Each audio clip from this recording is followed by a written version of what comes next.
big thank you to all our amazing subscribers. Your support means the world to us. Much respect to you as always. If you're watching this and haven't subscribed yet, we kindly ask you to hit that subscribe button. It's completely free, and you'll be helping us grow the channel and continue creating content for you. Thank you so much. And the other things like the President's Initiative on AIDS.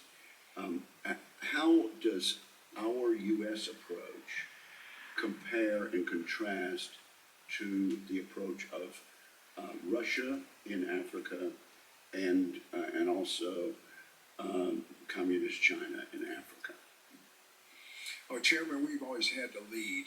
So what you're seeing in those two competitors or challengers, they're following in our wake. They see what works as far as our influence and deepening partnerships through those soft powers, whether it be health diplomacy or whether it be in development type programs. So they're following in our wake, trying to replicate what we do best. And I think the African countries know this, and so this is where, as we start to look at going forward, as State Department starts to reset these programs, looking at what worked and what didn't work, and doubling down on what does work. I think we have enough capital built up in these countries for them to ensure their stabilization and also prosperity. The other two competitors are just trying to replicate what we do best. I can imagine a situation, though, in which the ruling elite of a country is receiving gratuities on the side that in order to the benefit of the strongman leader and not to the populace of the country. Does that sort of corruption and bribery go on with regard to the Belt and Road? Absolutely, Chairman. I see this, and I don't mind calling them out, but Captain Traore and Burkina Faso, as they know that both, whether it's their gold reserves, that is all those proceeds are just in exchange to protect the junta regime. There's a number of examples across. Even in Sudan, what's going on with the rapid support forces and in Burhan of the Sudan forces, when you get down to it, is all about the revenue that can be drawn out of that. And there are nefarious actors in the CCP or in sometimes Russia are complicit in those activities. An arrest warrant for an African leader in his own land. Bold and outrageous. The truth is, they want him gone because he is awakening Africa and working for its betterment. History has shown us what happens to black leaders who unite and uplift their people. They are targeted and silenced. Let's be honest. Since when have the American or French governments genuinely cared about the welfare of Africa's people? USAID is no act of charity. It's a calculated exchange. Africa receives aid, and in return, its resources are siphoned away. Let's call it what it is. A silent transaction. This general should take note. Captain Ibrahim Traoré refused his own salary to reinvest in his country. It's baffling to him how a 36-year-old leader could inspire change, tackle poverty, and reshape Africa's future. The fact that Burkina Faso is even on their radar speaks volumes. Not long ago, both American and French military bases were shut down and their presence expelled from Burkina Faso. The hypocrisy of the West is hard to swallow. General Langley embodies the role of a gatekeeper, a figure who upholds external interests at the expense of African sovereignty.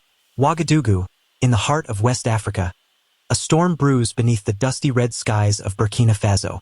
Since his dramatic rise to power in September 2022, Captain Ibrahim Traoré has survived more than just the political turbulence that typically follows a coup. He has faced repeated assassination attempts, each cloaked in mystery and silence, each a fresh reminder of the invisible war raging within the corridors of the Burkinabé state. This is a wake-up call for all African leaders. The real issue lies in the fact that Africa is riddled with puppet leaders, individuals who, at the mere sight of a dollar, are willing to surrender everything. Before long, they find themselves owned by Western powers, their decisions no longer serving their people but external interests. Captain Ibrahim Traoré's leadership has undeniably stirred deep currents within Burkina Faso and beyond, challenging both internal factions and external influences. The The repeated assassination attempts highlight the intensity of the struggle for sovereignty and the risks of navigating such a volatile landscape. Captain Ibrahim Traoré, Burkina Faso's leader since 2022, has faced multiple assassination attempts due to his bold political moves. His leadership has challenged entrenched foreign influences, particularly distancing Burkina Faso from France and strengthening ties with Russia and other Sahel nations. These shifts, along with his focus on reclaiming national resources and reducing external dependency, have provoked tensions both internally and externally. Some reports suggest that foreign interests, possibly linked to Burkina Faso's rich natural resources, might be involved in destabilization attempts. Internally, dissatisfaction among certain military factions and political rivals has also contributed to the unrest. Despite these challenges, Traoré continues to push for sovereignty and development, navigating a complex political landscape. The government of Burkina Faso has announced the foiling of an attempted coup allegedly involving President Ibrahim Traoré's chief of staff and a network of foreign and local actors, in what authorities describe as a sophisticated plot to assassinate the junta leader and destabilize the Sahel nation. The accused high-ranking official, whose name has not been officially disclosed, was arrested after reportedly confessing to accepting a bribe of 25 billion CFA francs, approximate $41 million, and an arms shipment allegedly facilitated through Côte d'Ivoire with French involvement. The plot, uncovered through a military-led internal investigation, was said to be in the advanced planning stages. The confession reportedly links foreign powers to the destabilization attempt, with security sources accusing France Burkina Faso's former colonial ruler of channeling weapons through Ivorian President Alassane Ouattara's network. The French and Ivorian governments have not responded to the allegations as of the time of filing this report. This is a grave betrayal of national sovereignty, the Ministry of Security said in a statement. The Burkinabé people remain resolute and united behind President Ibrahim Traoré, whose leadership continues to command overwhelming support in our fight against insecurity and external manipulation. The revelation has triggered increased security in Ouagadougou and its environs, with checkpoints erected across key routes and military deployments strengthened at sensitive installations. The government says 9 individuals, including foreign nationals, have so far been arrested in connection to the attempted coup.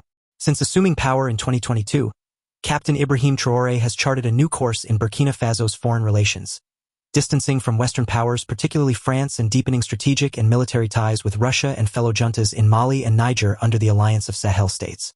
This realignment has escalated tensions across West Africa, with regional power blocs becoming increasingly polarized.